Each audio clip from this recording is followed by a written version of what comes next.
Достор, азыркы видеобуз аябай маанилүү. Сураныч, аягына чейин тамаша кылып, өз пикириңизди комментарийге жазып калтырыңыз. Ассаламу алейкум, урматтуу YouTube каналыбыздын көрүүчүлөрү. Биздин каналга жазылганыңыздарда подписаться деген кнопканы басып туруп, оң жак четиндеги коңгуроочуну да басып коюңуздар. Пакистанда Мунтаз деген аял түлкүгө айланыптыр. Жана ал аялдын зыяратына миңдеп адамдар келет экен. Бул жарым түлкү аял түлкүлүгүнөн сырткары палчылык, бакчылык иш менен дагы иш кылат экен. Мисалы үчүн, адамдардын иши жүрүшпөсө, же болбосо перзенттердин багы ачылбаса, ушул адамдын зыяратына келип, келечеги туурасында маалыматтарды алышат экен. Түлкүгө айланган аял көп нерсени билет деп ойлошот. Биз болсо акыйкат тараптабыз.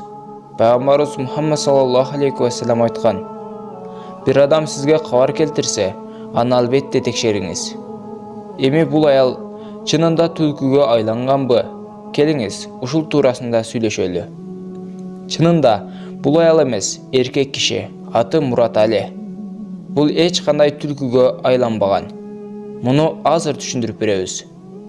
Бул жөн гана адамдарды акмак кылып, акчаларын алуу үчүн бул күнөөкөрдүн башындагы хиджабына маани бериңиз. Эмнеге хиджаб оронгон билесизби? Эгер түшүнбөгөн болсоңуз, азыр биз сизге фотошоу аркылуу түшүндүрүп өтөбүз. Бул күнөөкөр турган бөлмөдө 4 бурчтуу куту бар. Анын жогору бөлүмүндө тумалак ачык жер бар. Бул күнөөкөр кутунун ичине олтуруп, башын ушул тешиктен чыгарат. Жана жанына түлкүнү коюшкан. Хиджаб болсо түлкүнүн терисин жана Мураттын башы кошулган жерди бекитип турат. Өкүнүчтүүсү, калк бул жалганчыга ишенип, акча берип сүйлөшүшөт. Бир аял исламга келгенин айткан. Ал ушундай дейт: "Мен илгери буддист элем. Апам мени бутканаларга алып барат эле. Биз ибадат кылат элек.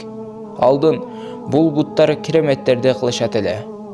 Маселен, ыйлашаар эле. Же колдорунан суу агат эле. Бир күнү мага кызык болду. Мен апамдын алдынан узакташып, буттун арткы тарабына өтүп карадым. Ал жерде бутка урулгон шлангаларды көрдүм. Ошондо апам мени тезирээк чакырып алды. Кудум ушундай нерселер дагы өзүбүздө көп учурап турат. Маселен, дарактарды зыярат кылуу, кабырлардан жардам суроо, авлиялардын мазарына барып дуа кылуу, бардыгы жалган нерселер. Ушунчалык инсандар өздөрүн акмак кылууга уруксат беришкен.